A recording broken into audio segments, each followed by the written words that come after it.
बिस्मिल्लाहिर्रहमानिर्रहीम। अस्सलाम वालेकुम डियर स्टूडेंट्स। आज का जो हमारा टॉपिक है वो है डिस्ट्रैक्टिव टेस्ट। हमारा जो सब्जेक्ट है वो है मटेरियल टेस्टिंग मैक 362 उसका कोड है। और जो हमारा टॉपिक है वो है destructive test. First of all हमें इस चीज़ के बारे में नॉलेज होना चाहिए कि डिस्ट्रैक्टिव टेस्ट होता क्या है। दो टाइप्स के टेस्ट होते हैं, destructive test, non destructive test. Destructive test की जो डेफिनेशन है वो कुछ इस तरह से है, वो टेस्ट जिसके बाद पुर्जा जो है या मटेरियल जो है वो काबिल इस्तेमाल नहीं रहता, इसमें बिगाड़ आ जाता है, उस टेस्ट को हम बोलते हैं destructive test. Non destructive test ऐसा टेस्ट जिसके बाद भी पुर्जा काबिल इस्तेमाल रहता है या जिसके बाद भी मटेरियल जो है वो फेल नहीं होता, वो काबिल इस्तेमाल रहता है, उस टेस्ट को हम नॉन डिस्ट्रैक्टिव टेस्ट बोलते हैं।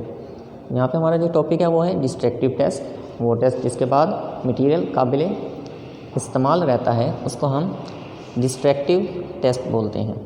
तो ये डिस्ट्रैक्टिव टेस्ट जो है इसकी मुख्तलिफ़ अक़साम है जिनको आज हम डिस्कस करेंगे।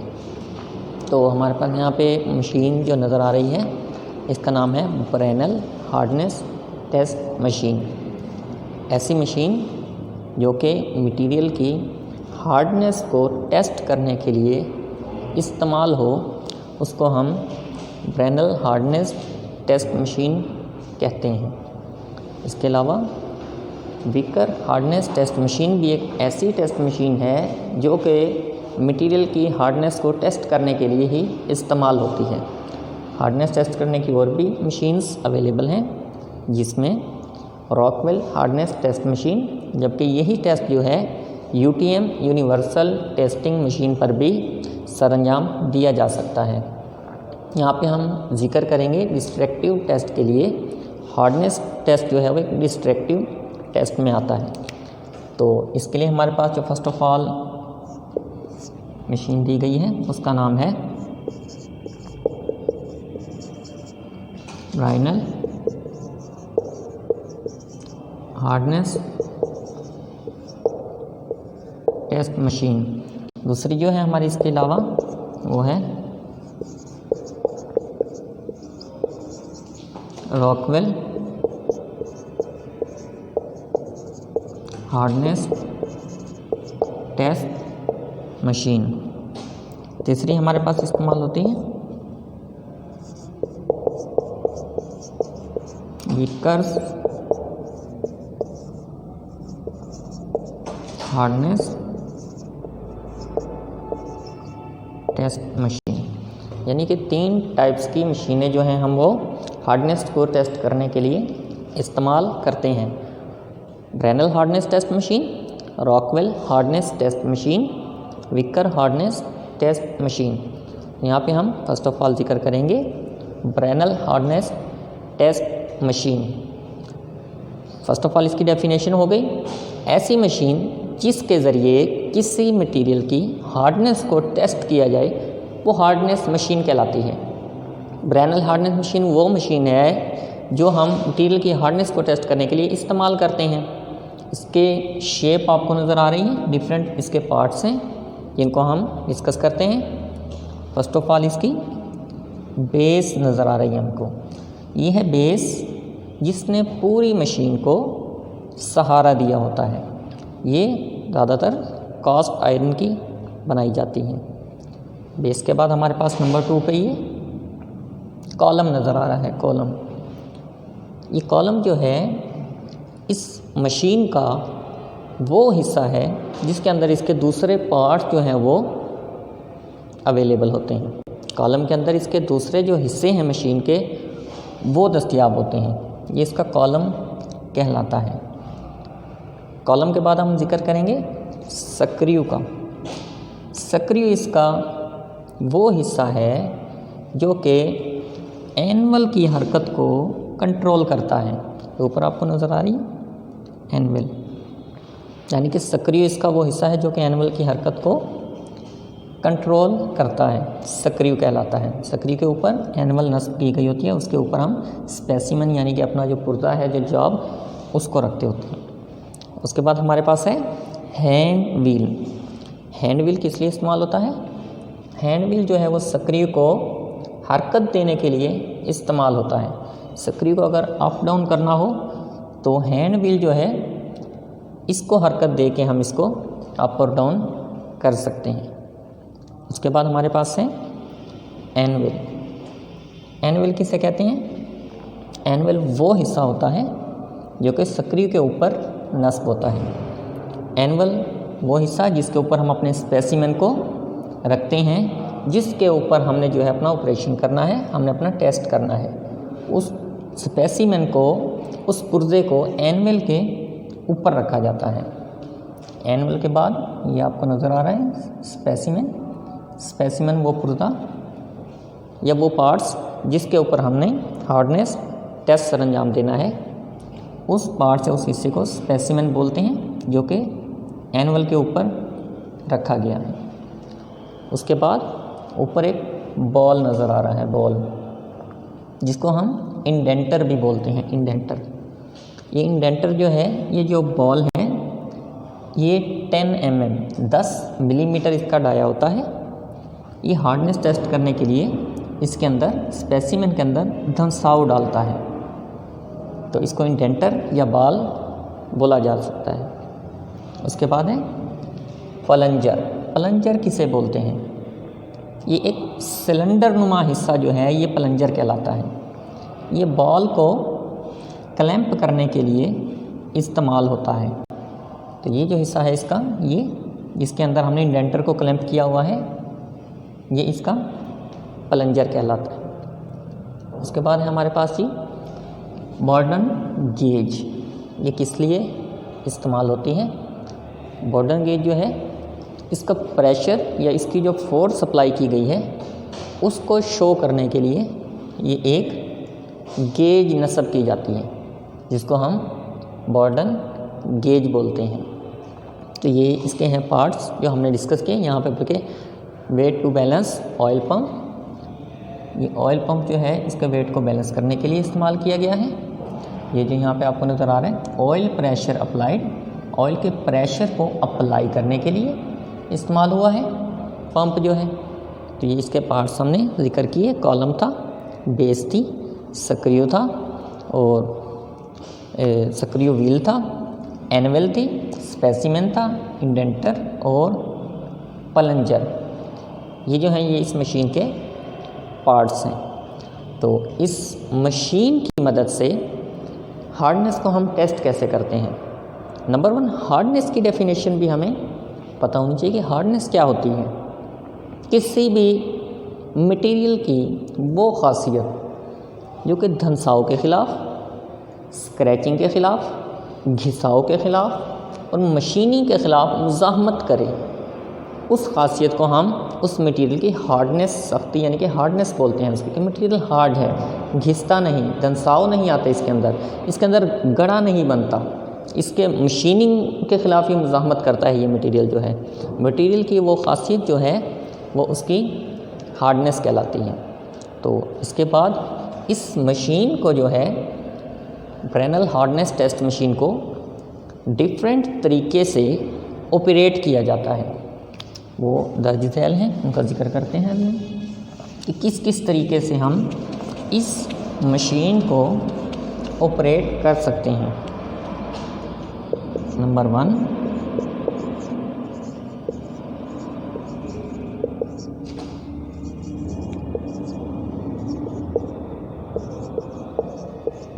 Hydraulically operated. Number 2,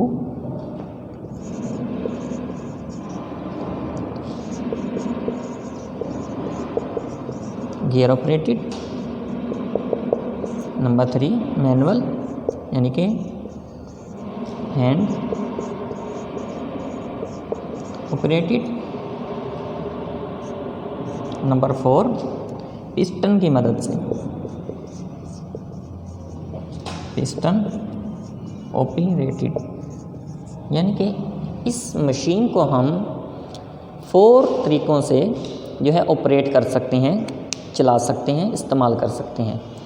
number 1, hydraulically इसको ऑपरेट कर सकते हैं इस मशीन को हम। उसके बाद है नंबर 2, गियर की मदद से, गियर एंड लीवर जो है उसका इस्तेमाल करके हम फोर्स अप्लाई कर सकते हैं। इंडेंटर की मदद से हम किसी भी स्पेसिमेन के अंदर गड़ा डालने के लिए जो फोर्स अप्लाई करेंगे वो गियर और लीवर की मदद से भी इस्तेमाल की जा सकती है, बजाय के हाइड्रोलिकली तरीके से। उसके अलावा तीसरा तरीका है मैनुअल, यानी कि लीवर की मदद से मैनुअली फोर्स जो अप्लाई करेंगे उसको हैंड ऑपरेटेड बोलेंगे। चौथा तरीका है पिस्टन ऑपरेटेड।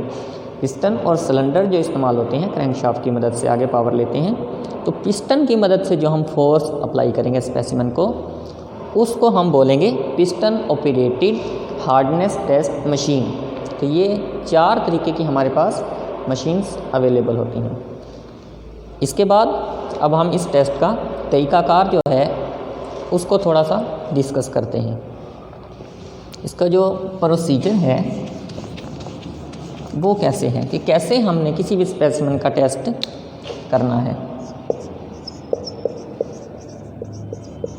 प्रोसीजर के अंदर सबसे पहले होता है प्रिपरेशन ऑफ स्पेसिमेन, यानी कि नमूने की तैयारी।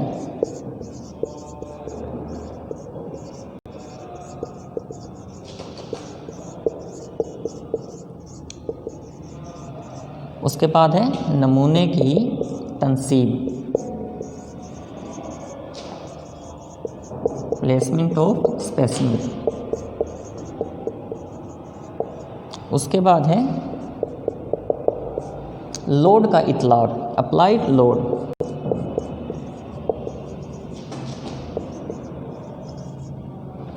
उसके बाद है नंबर 4 पे अप्लाइड लोड के बाद हमने उसका जो मुशाहिदा करना है कि गड़ा बना या नहीं बना।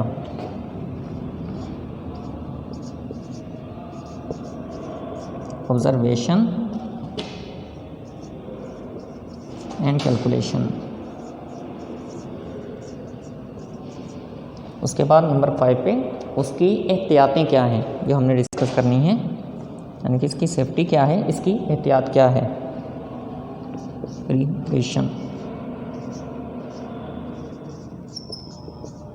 ये 5 पॉइंट हैं जो कि मद्देनज़र रखे जाते हैं किसी भी टेस्ट को सरअंजाम देने के लिए।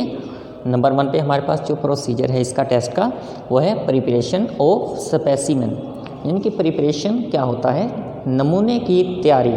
जिस नमूने के ऊपर हमने, जिस स्पेसिमेन के ऊपर हमने ये टेस्ट सरअंजाम देना है, सबसे पहले फर्स्ट ऑफ ऑल उसकी तैयारी है। उसकी तैयारी में किन बातों को हमने मद्देनज़र रखना है?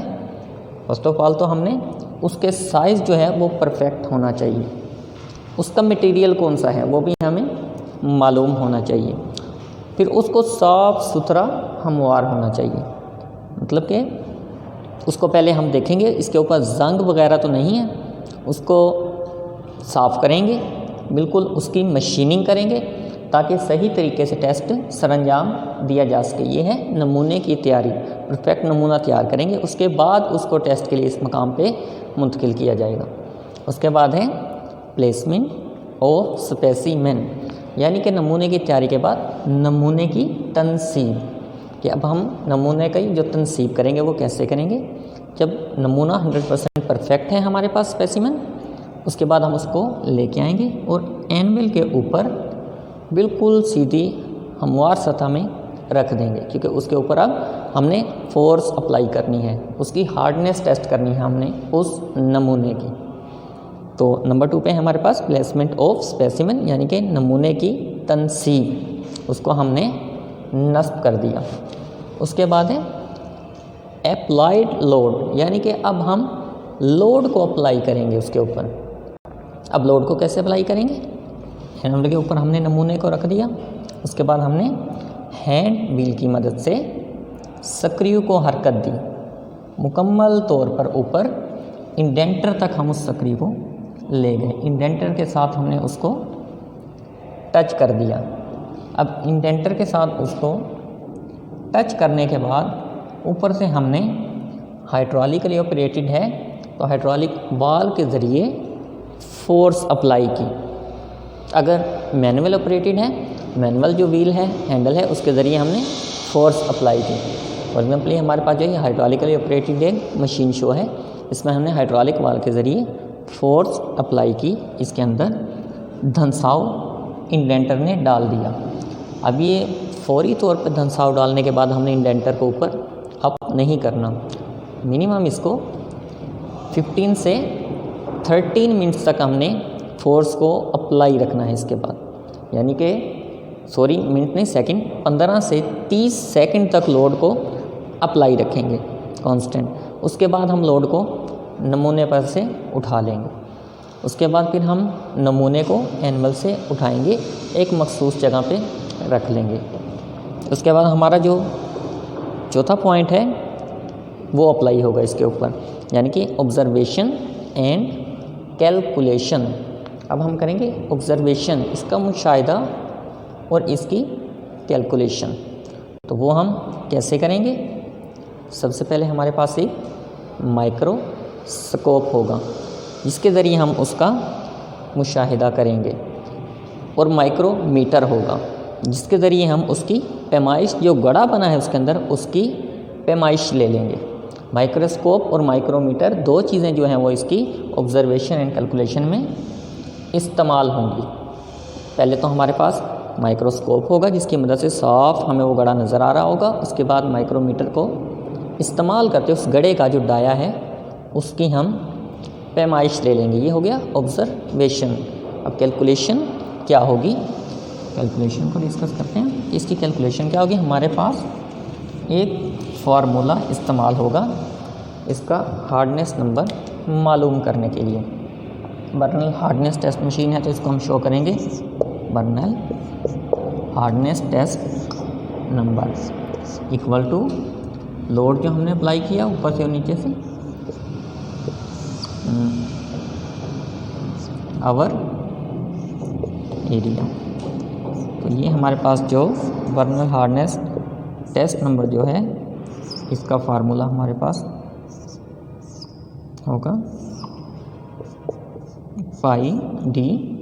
एक डाया हमारे पास इंडेंटर का है, इसको हम कैपिटल डी से शो करेंगे।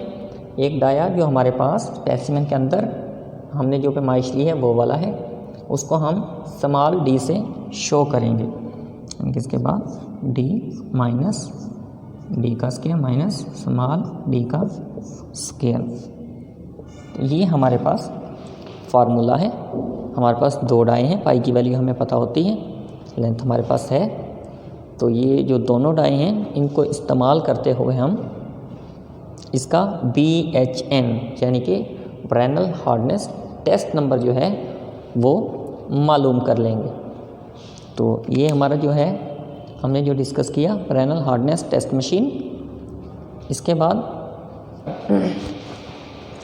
तो इसकी जो है ऑब्जर्वेशन एंड कैलकुलेशन। ऑब्जर्वेशन हो गई, हमने माइक्रोस्कोप माइक्रोमीटर का इस्तेमाल करते हैं ऑब्जर्वेशन कर लिया उसको। उसके बाद कैलकुलेशन जो है उसमें हमारे पास इसकी हमने हार्डनेस नंबर, यानी कि हमारे पास ब्रेनल हार्डनेस टेस्ट मशीन है, ब्रेनल हार्डनेस नंबर जो है वो होना चाहिए हमारे पास। फार्मूले से वो आएगा कि ब्रेनल हार्डनेस नंबर क्या है, इसकी हार्डनेस कितनी है, उसका एक फार्मूला इस्तेमाल होता है 2P over pi D minus D minus small D का स्क्वायर अंडर रूट। ये जो है इसका फार्मूला है जिसको हम इस्तेमाल करते हुए इसका ब्रेनल हार्डनेस नंबर मालूम कर लेते हैं। तो ये P जो हमारे पास बर्डन गेज है उसके ज़रिए जो उसका लोड है वो वहाँ से हम मालूम कर लेंगे। पाई की वैल्यू हमें पता है 3.14। डाई दो इस्तेमाल हुए हैं यहाँ पे, कैपिटल डी और स्मॉल डी। कैपिटल डी जो है जो हमने ये इंडेंटर जो इस्तेमाल किया है, जो बॉल इस्तेमाल किया है, इसका डाया होता है। इसका डाया कांस्टेंट है, 10 mm का डाया इस्तेमाल होता है। जो बॉल ब्रेनल हार्डनेस टेस्ट मशीन में इस्तेमाल होता है उसके इंडेंटर का डाया 10 मिलीमीटर होता है। तो कैपिटल डाया हमारे पास अवेलेबल है पड़ा। उसके बाद है स्मॉल डाया। अच्छा, ये जो इंडेंटर इस्तेमाल होता है ये स्टील का और हार्ड अगर मटेरियल की हमने टेस्टिंग करनी हो, हार्डनेस सख्त मटेरियल हो, तो टंगस्टन का हम इस्तेमाल करते होते हैं। उसके बाद है हमारे पास स्मॉल डी, जो गड़ा बनाया है स्पेसिमेन यानी कि जॉब के अंदर जो गड़ा बनाया है उसका जो हमने डाया मालूम किया है अब, तो वो डाया उसका स्मॉल डी होगा। तो फार्मूला इस्तेमाल करके हम उसका ब्रेनल हार्डनेस टेस्ट नंबर जो है वो मालूम कर सकते हैं।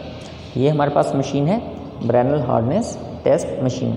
इसके बाद एक और मशीन है जो कि हार्डनेस टेस्ट करने के लिए इस्तेमाल होती है, उसको कहा जाता है विकर हार्डनेस टेस्ट मशीन और Rockwell hardness test machine.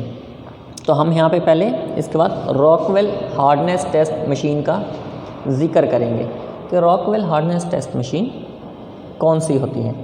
Rockwell hardness test machine एक ऐसी टेस्ट मशीन है जो कि किसी भी मटेरियल की हार्डनेस को टेस्ट करने के लिए इस्तेमाल होती है, वो है रॉकवेल हार्डनेस टेस्ट। ये थी विकर हार्डनेस टेस्ट। तो इन दोनों के दरमियान जो डिफरेंस है उन पे हम अब डिस्कस करते हैं।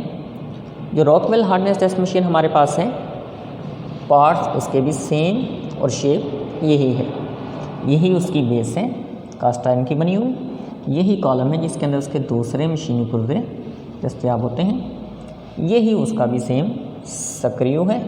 सक्रिय यानी कि एनवल की हरकत को कंट्रोल करने के लिए इस्तेमाल होता है। सेम यही हैंड व्हील है उसका, जिसको हरकत देते हुए हम उसकी जो एनवल है उसको हरकत देते हैं अप डाउन। यही उसकी एनवल इस्तेमाल होती है जिसके ऊपर हम स्पेसिमेन को रखते हैं। स्पेसिमेन भी उसमें भी सेम इसी तरह इस्तेमाल होता है। जस्ट यहाँ पे आके फ़र्क आता है उसके अंदर। यहाँ पे जो बॉल जो इंडेंटर इस्तेमाल हुआ है उसका जो डाया है वो 10 mm है, 10 मिलीमीटर। और ये जो है स्टील का या हार्ड मटेरियल की हमने हार्डनेस टेस्ट करनी हो तो टंगस्टन का इस्तेमाल होता है। जबकि जो रॉकवेल हार्डनेस टेस्ट मशीन का हम जो जिक्र कर रहे हैं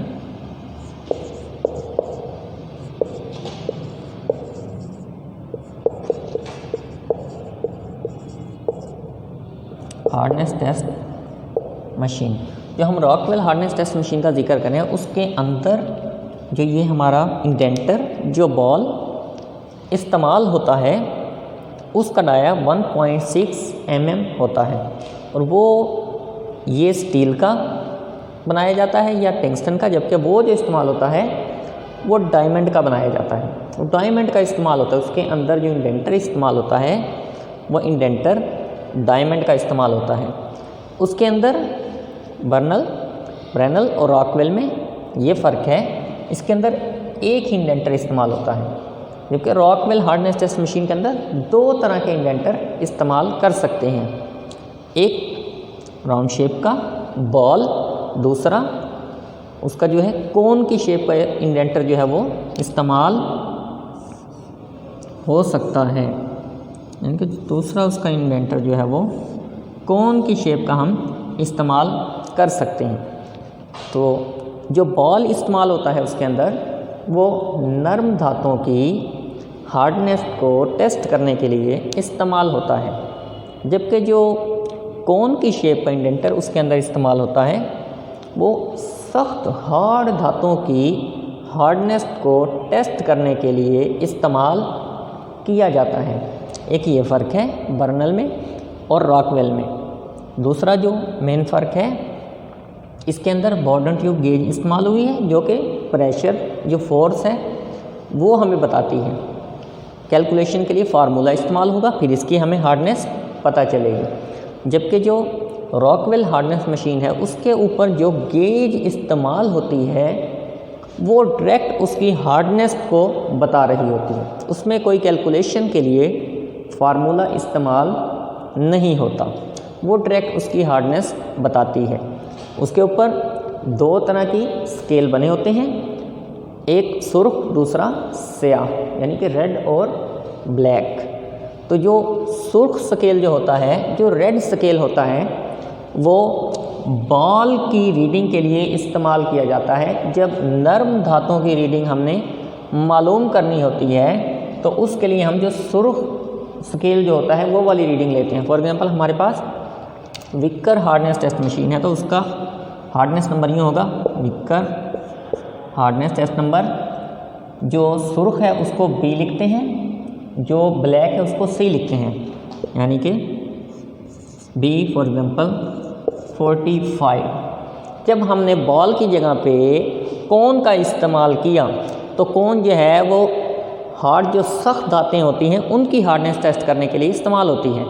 फिर अब हम उसकी जो डबल रीडिंग दी होगी, हमारे पास जो गेज दी होगी उसके ऊपर जो है डबल रीडिंग होगी, एक ये वाली रीडिंग होगी, एक ये वाली रीडिंग होगी। ये जो होगी ये सुर्ख होगी, ये जो होगी ये ब्लैक होगी।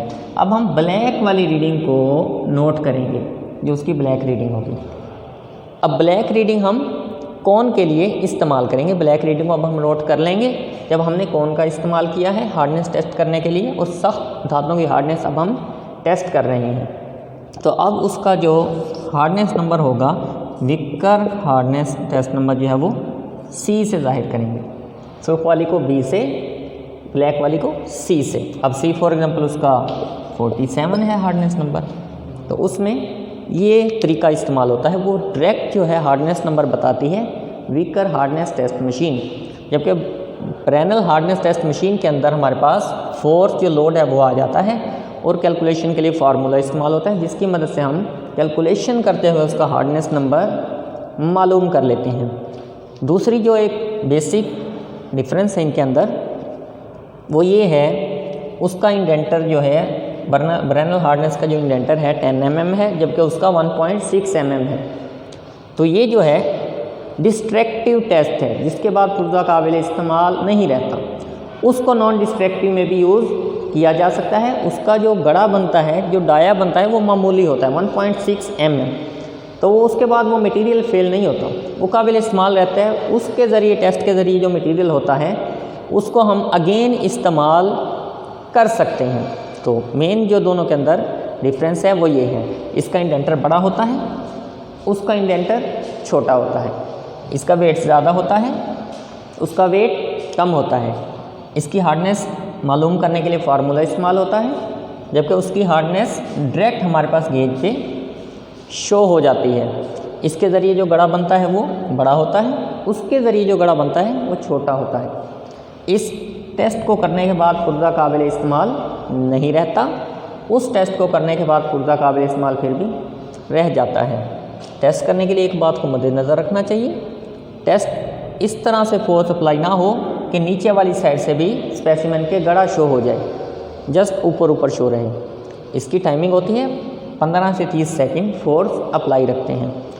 इसकी जो प्रिकॉशन है उसमें यही चीज़ है, फोर्स इतनी अप्लाई करें नीचे से गड़ा शो ना हो, और स्पेसिमेन जो है वो साफ़ सुथरा, मशीनिंग बिल्कुल हमवार होना चाहिए।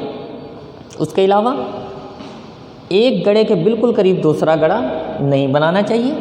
जो स्पेसिमेन है इसके किनारों के करीब बिल्कुल टेस्ट नहीं करना चाहिए। इसकी प्रिकॉशंस हैं कुछ जो इस्तेमाल होती हैं। उसके बाद नंबर 3 पे हमारे पास जो हार्डनेस टेस्ट मशीन है वो है विकर हार्डनेस टेस्ट मशीन। ये थी Rockwell hardness test machine. First of all हमने जिक्र किया Brinell hardness test machine, second पे रॉकवेल हार्डनेस टेस्ट मशीन। अब थर्ड पे हम जिक्र करेंगे विकर हार्डनेस टेस्ट मशीन। अब विकर हार्डनेस टेस्ट मशीन और इन दोनों के अंदर क्या डिफरेंस होता है। विकर हार्डनेस टेस्ट मशीन भी same Brinell hardness test machine की तरह ही होती है। उसके भी जो पार्ट्स हैं सेम यही शेप है उसकी। ये बेस जिसने पूरी मशीन को सहारा दिया होता है, ये कॉलम जिसके अंदर इसके दूसरे पार्ट्स मौजूद होते हैं, यही सक्रिय जॉइंट्स जो कि एनवल को हरकत देने के लिए इस्तेमाल होता है, यही हैंड व्हील जो कि सक्रिय को रोटेट करने के लिए इस्तेमाल होता है, यही एनवल है जिसके ऊपर हम स्पेसिमेन को रखते हैं, और ये हो गया स्पेसिमेन वो जो एनवल के ऊपर रखा जाता है। यहाँ पे आ गया बॉल या इंडेंटर। तो ब्रेनल हार्डनेस के अंदर स्टील का या टंगस्टन का इंडेंटर या बॉल इस्तेमाल होता था, जिसका कुतर जो था 10 mm था, मिलीमीटर। जबकि रॉकवेल हार्डनेस टेस्ट के अंदर जो है वो बॉल भी इस्तेमाल हो सकता है और एक कोन नुमा शेप का भी इंडेंटर इस्तेमाल हो सकता है। बॉल जो है वो नरम धातों के लिए, कोन नुमा शेप का इंडेंटर जो है वो हार्ड सख्त धातों के लिए, और इंडेंटर जो है वो डायमंड का इस्तेमाल किया जाता है। जबकि अब जो तीसरी हम Rockwell Vicker hardness test machine का जिक्र कर रहे हैं, विकर हार्डनेस टेस्ट मशीन के अंदर जो बॉल इस्तेमाल होता है वो स्क्वायर बेस पिरामिड होता है, यानी कि उसकी शेप जो है कुछ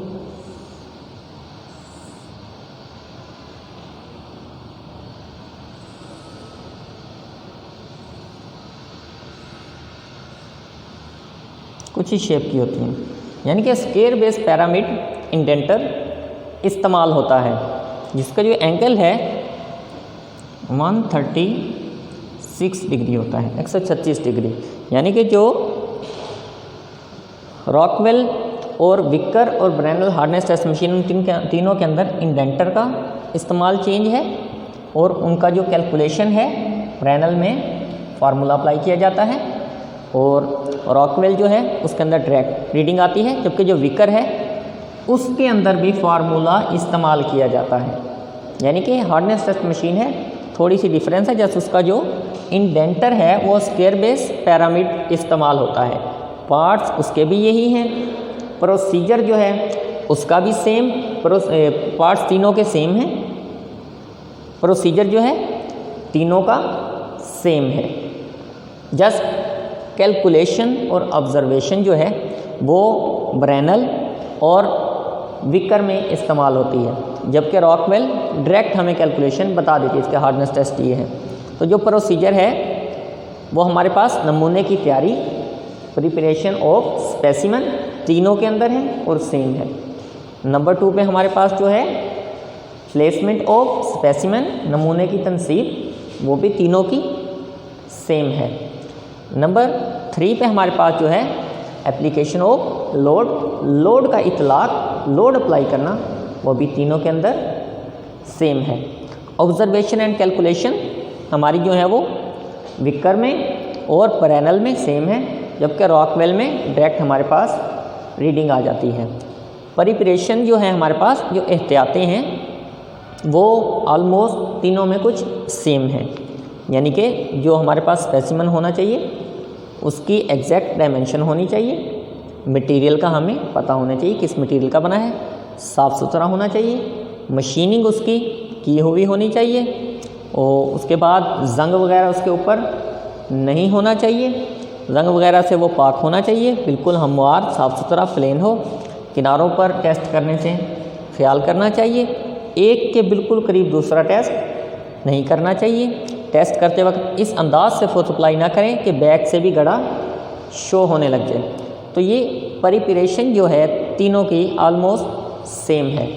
तो हमने यहाँ पे आज जिक्र किया है टॉपिक डिस्ट्रक्टिव टेस्ट, ऐसा टेस्ट जिसके बाद तूता काबिल इस्तेमाल नहीं रहता। उसके बाद हमारे पास हार्डनेस टेस्ट मशीन है, एक ऐसी मशीन जो कि मटीरियल की हार्डनेस को टेस्ट करने के लिए इस्तेमाल हो, हार्डनेस टेस्ट मशीन कहलाती है, जिसके अंदर Brinell hardness test machine, Vickers hardness test machine, Rockwell hardness test machine का आज हमने जिक्र किया है। ये 3 हार्डनेस टेस्ट मशीनें हैं। हार्डनेस किसे कहते हैं? मटेरियल की वो खासियत या वो खूबी जो धंसाओं के खिलाफ, स्क्रैचिंग के खिलाफ, घिसाव के खिलाफ और मशीनिंग के खिलाफ मुज़ाहमत करे, वो उसकी हार्डनेस कहलाती है।